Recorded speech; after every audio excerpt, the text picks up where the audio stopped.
Craig Ross, welcome to the Human Capital Innovations Podcast. John, it's a real pleasure being with you. Thank you. Thank you so much for joining me. I'm excited to have a conversation and pick your brain, and I appreciate you being willing to share your time and your wisdom with me, my listeners, today. We're going to be focusing on rapidly aligning collaborative teams. And I know that's the tagline of your business. That's something you spend all of your time and energy focusing on. So I'm super excited to explore this. And it really is at the heart of a lot of what we try to accomplish in the innovation space as we're trying to help teams optimize and be more effective. As we get started, I wanted to share Craig's bio with everybody.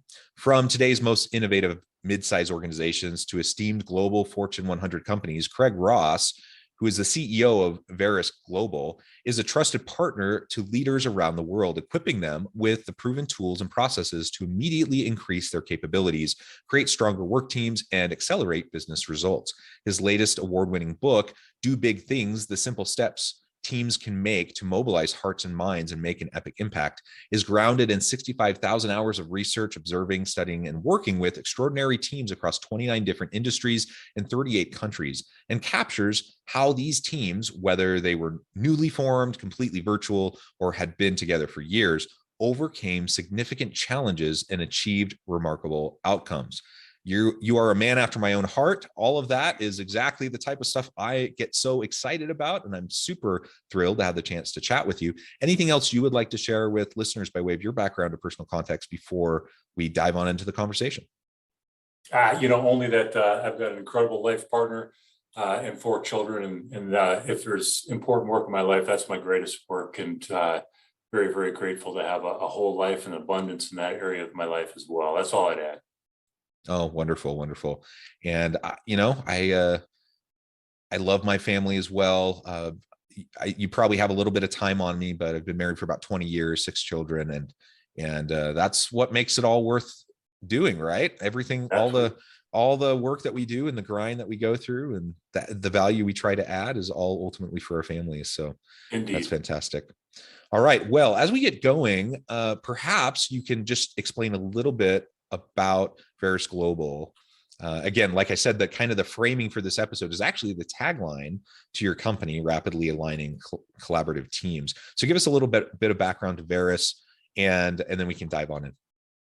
You got it. I'll be brief. One of the things that I think organizations get caught up in mistakes with the best of intentions, John, is we know we need to develop leaders. We know we need to develop our culture. There's no leader anywhere that I'm aware of that's going to raise their hand and say, no, we shouldn't do that. Yet at the end of the day, how effective are organizations at doing it? And one of the primary reasons why there's such a high failure rate, in our opinion, is that it's an exercise that is separated from the thing that each leader has to do. And they've got to deliver what we call a business imperative. There's a number at the end of the day that I'm responsible for delivering, that I'm going to be held accountable. My career is at stake. All too often, culture initiatives fail because they're culture initiatives. They're not a business imperative initiative. And so one of the things that we broadcast loud and clear, I'd love to see more organizations do it, is, hey, let's first start with identifying what is the number you have to deliver. And then what's the human imperative behind that? That if we align more effectively, collaborate more effectively, trust one another more effectively, we'll deliver, and people will quickly identify that. And then we'll say, okay, here's how we do it in the flow of work so that I can hit that number at the end of the day in a way that allows me to sleep better at night, because the human beings are better humans because of it. Yeah, that's excellent. And I love the people-centric, the human-centered approach to what you just described. And but it has to connect with the business case, and you have to be able to speak the language of the rest of the executive team sitting around the table. I was reading, oftentimes we talk about in the HR field, people are saying we just need HR to get a seat at the table. And I was reading an interesting article the other day. It might have been Harvard Business Review, I can't remember, but essentially they were saying, no, HR doesn't need a seat at the table. They do definitely need to be part of the conversation. I think that's the general argument, but HR needs to be the table. Like, it needs to be the foundation upon which all of the decisions are being made, because HR has everything to do with the people management, the organizational leadership, the people components, the human capital of the organization. Nothing in the organization happens without the human capital. So we have to, if we want a sustainable, healthy organization that adds value to the market consistently, then we have to have a people-centric, human-centered approach to how we go about running our business, recognizing also that it has to be clearly connected to the metrics and the outcomes, and we have to hold each other mutually accountable to achieving those things. So HR, isn't just all about the warm, fluffy, every rah, everyone feel good. That's kind of one end of a caricature and one end of the spectrum. On the other end of the spectrum, you have like this cold-hearted capitalist who only cares about money and doesn't care about people. And I think in most organizations, neither is actually happening. You're somewhere in the middle. So the question is, how do we bring better, more clear alignment in our strategic practices so that we can make sure that we're maximizing the potential of our people, of our teams, of our organization, which is largely going to be built upon the human capital of the organization. Yeah, having done this for obviously a few decades, the leaders that I respect the most in the course of a conversation, they'll quickly identify, and I'm quoting several of them right now when I say this, they'll say, hey, I just need a really strong finance person and a really strong HR person. You give me those two things and we can rock and roll. So yeah, a lot of experience that would support what you just shared, John. So as we get into the conversation, let's talk about your approach at Ferris and throughout your career, what you found, in terms of how you want to go about that alignment of collaborative teams. And your tag phrase is rapidly aligning collaborative teams. I think organizations struggle to align in the first place, let alone rapidly. So how do you go about doing that and promoting that? So it starts with beliefs, and quite frankly, these are beliefs that don't line up with everybody out there, and we expect that, know that, and so these beliefs, we believe, we're biased, right, are inherent in being able to deliver rapidly aligned collaborative teams. Number one is understanding that strategy execution is a social process. And I'm not the first person to say that. There's plenty of researchers, those over the years, that have said, hey, it's the human connectedness. And John, I've listened to some of your podcasts. You've had guests that come on and have talked about the fact that never before in the history of humankind have we been so connected digitally, yet workers are so desperate for human connections that depression's up, suicides are up, disengagement's up.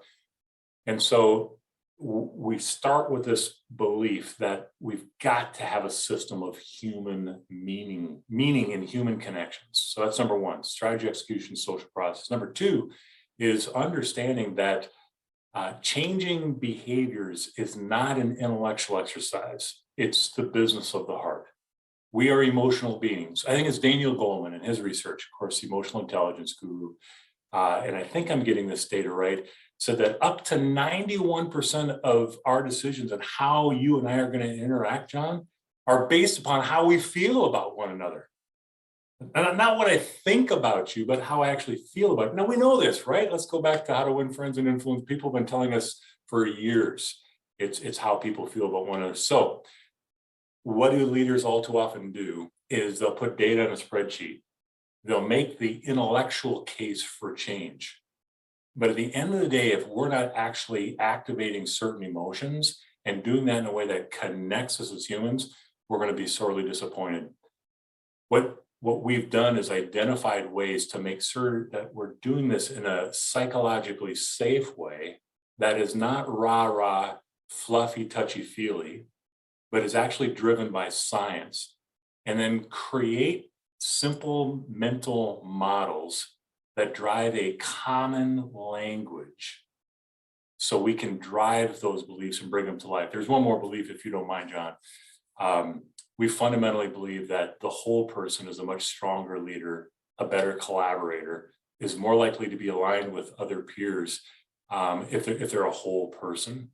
And so all our methodology can actually be applied at home with friends and family. So we're not giving our families our leftovers. And so that's the third belief that drives the outcomes we're promising. Yeah, I love that. We do need to bring our whole authentic self. to the work that we do, to the relationships that we're a part of, whether that's the work and relationships at home, in our community, at work, whatever, right? And ultimately, everything we're talking about in terms of this alignment and collaboration, this is what we do in all aspects of our life. It's not just a place for the workplace. It's not just a focus for the workplace. And so I really appreciate you tying it back to that, and it can help us to live more meaningful and fulfilling lives with deeper relationships throughout the different aspects of our life. So I think that's tremendous. The rapid piece, so data driven, but connecting to emotions. That's what I'm hearing you say. And then you laid out a few principles that also help as we try to achieve that. What I observe in many organizations, perhaps most organizations, is that they say they want collaboration. They say they want meaningful connections and partnerships. And they say they want creativity and innovation. Yep. Yet a lot of times the policies, practices, procedures, the systems of the organization are actually undermining that very value, that very intention and aspiration. Yep. What do you and your team do as you're going into organizations, as you're trying to help them to think through how they can go about truly aligning values with mission and vision of the organization and connecting with everyone on the team, so that we can have this collaboration, while recognizing sometimes the systems themselves, it's not just a culture thing. A lot of times the systems themselves really either discourage or actively damage the ability for us to collaborate effectively. I'm going to share a 4-step process that has been refined over the decades we've been doing this, and I want to give as much value as we can to your listeners.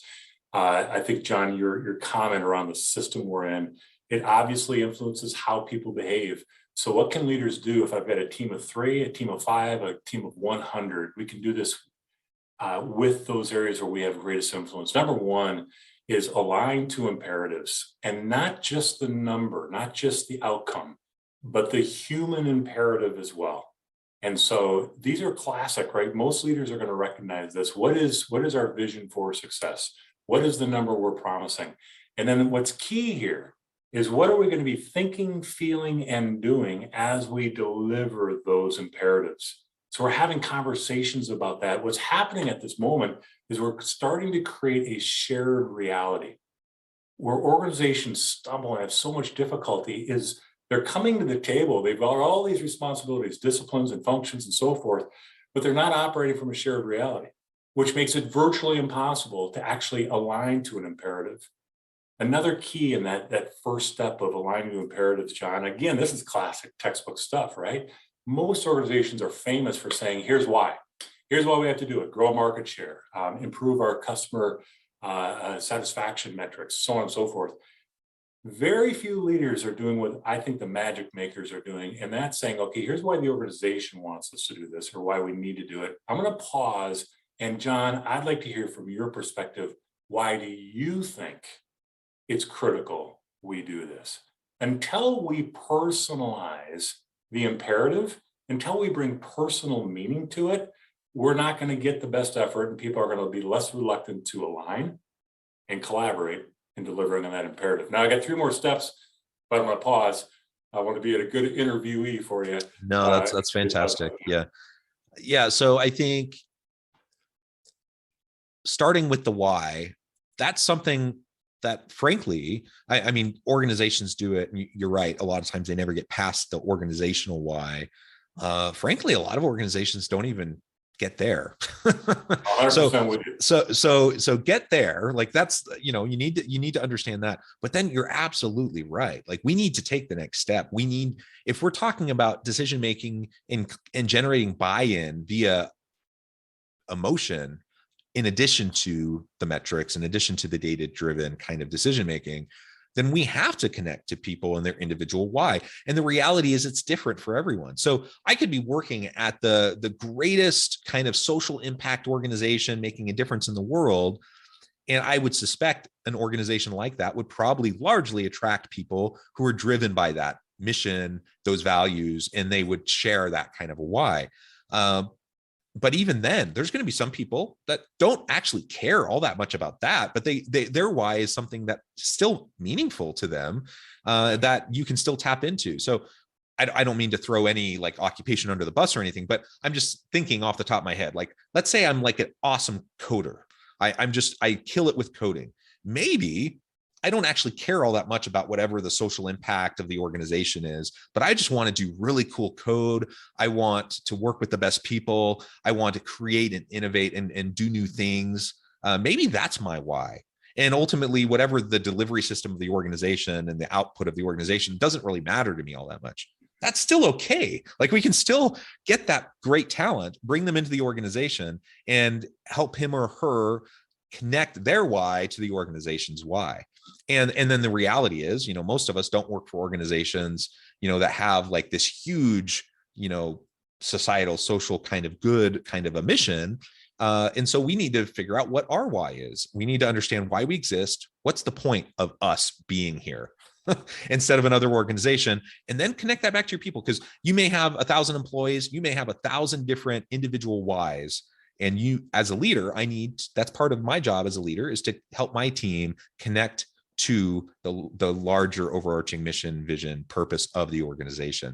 You're right. So many organizations just completely miss that. They take it for granted. They just assume, someone's working for us, so clearly they must align. Or they think in the interview process, they can just kind of suss it out, and then that's all they need to do. And that's just not enough. John, right underneath the surface of what you just shared is really something critical. Most of the organizations today are, of course, heavily matrix. I've got multiple bosses that I need to report to. When we ask that personal why question during that first step of aligning to imperatives, we will undoubtedly discover that they actually have a bigger why somewhere else in the organization. And I want to caution and encourage the leaders that are listening right now.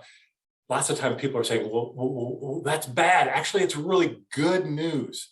If we discover that the deliverable we have is not as important to some other deliverables that they have in the organization, let's get that ferreted out early. Let's discover that early so we can have an honest conversation around how big a priority this deliverable is. This is how we rapidly align teams. This is a first step that's real critical. Yeah, and that creates that solid foundation. I love it. I love it. So what are the other three? Yeah, so once we identify the imperatives, what it looks like, feels like, and to drive those motivations, that fire to get there, now we can have a more honest conversation around the barriers that are in the way of us delivering on that in a rapid way. And I want to emphasize the barriers that are under our control. Most organizations, super safe to talk about barriers that are out of our control. Takes up a lot of unneeded, the time. Number two are the barriers that are interpersonal by nature. For example, one of the organizations we work with, and actually this would apply to several, when we began working with them, there was a obvious lack of candor, the ability to tell the truth. There was a heavy emphasis on professional politeness versus professional delivery, right? The discipline. And so through this process, we discover that, hey, we can actually tell the truth faster. If we could tell the truth faster to form a shared reality, we're going to much more effectively deliver on those imperatives. So second step, have an honest conversation around the barriers that are under our control and specific to how we operate with one another. And I couldn't help but kind of chuckle to myself as you were saying that, because I'm thinking of one particular organization where they put a lot of time and energy talking about professionalism and about collegiality.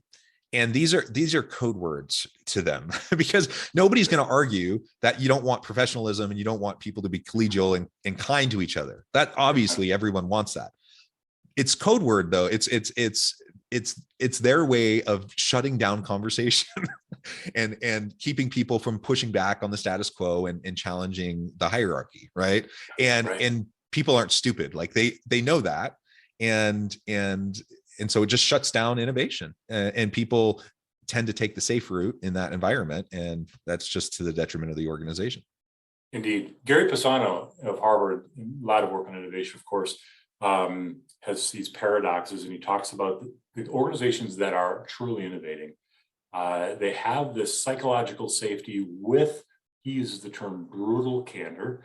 Brutal scares quite a few folks out there who are used to this high level of professionalism and so forth. And so let's just talk about, honest candor, fill in any words you want.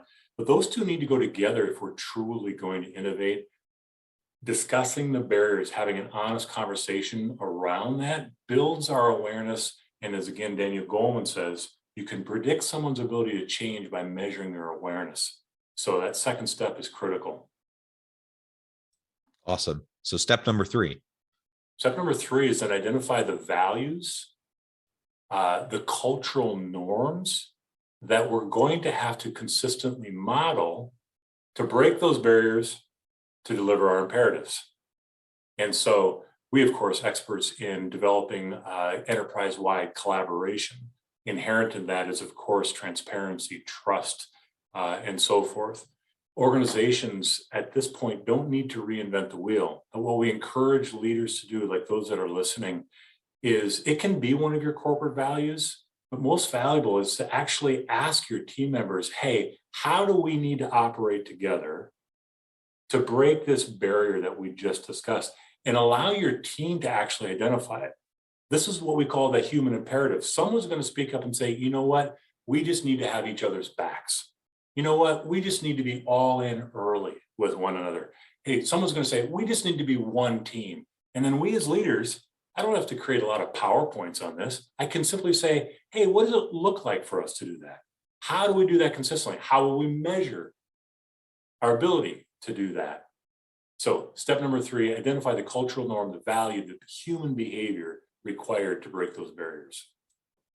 Yeah. And that just takes a little bit of time, open conversation within an environment of psychological safety, like you said, and a willingness to push back on the status quo norms, and to just challenge and question, like, why are we doing this? We've always done this. It's set up this way. This is what the policy is. Doesn't need to be that way.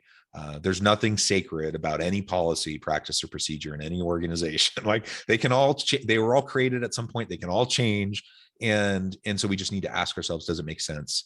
And a lot of times it doesn't. And so we can shift it and we can change, and we can thereby take away some of our biggest hurdles that are keeping us from being effective. All right. Number 4. Number 4. So what we're doing is where there's a progress here, progression of moving from what to ultimately the how. And so step number 4 is where we need to ensure that our employees, our team members, ourselves, we're equipped then to model that norm, to create a psychologically safe environment. Just talking about it means it's only going to be rhetoric.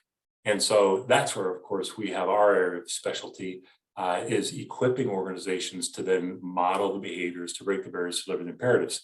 But there's a ton of tools out there. There's many frameworks. There's many methods. What's most important is that we're identifying the method, the how to deliver that cultural norm. We're practicing it. As leaders, we're insisting that we're modeling it, and that we're assessing our progress in applying it. Well said, Craig. It has just been a pleasure. I note the time. We've only scratched the surface and starting to lay out this framework. And there's so much more that could be said. But for the sake of time today, I'm going to have to let you go here in just a minute. I wanted to close by giving you a chance to share with listeners how they can get connected with you, find out more about your work, your team, and then give us the final word on the topic for today. You got it. First of all, I'd like to thank your listeners, because undoubtedly, if they're listening, they're already doing a lot of this. And it's difficult, right? It's never been so volatile, so uncertain, so ambiguous. I just want to thank leaders for stepping forward, delivering the human imperative to the extent they can. Keep up that work. If they'd like further support, want to know more about us, you can find us at verisglobal.com, VERUSglobal.com. You can find me on LinkedIn, of course, Craig Ross. Any number of ways. If you're ordering books, they can find it. Any booksellers do big things and so forth. Final thoughts. It takes courage. It takes courage for people to tell the truth, but they will when we understand that leadership matters, but only teams deliver. And so let's emphasize the development of leaders, but in the context of their teams. And so I'm excited about what your listeners are going to be able to do as a result of this conversation. Wonderful. Thank you, Craig. It has just been a pleasure. I encourage listeners to reach out, get connected, find out more about what Craig and his team can do for you. Check out the book, check out the great resources. And as always, I hope everyone can stay healthy and safe, that you can find meaning and purpose at work each and every day. And I hope you all have a great week.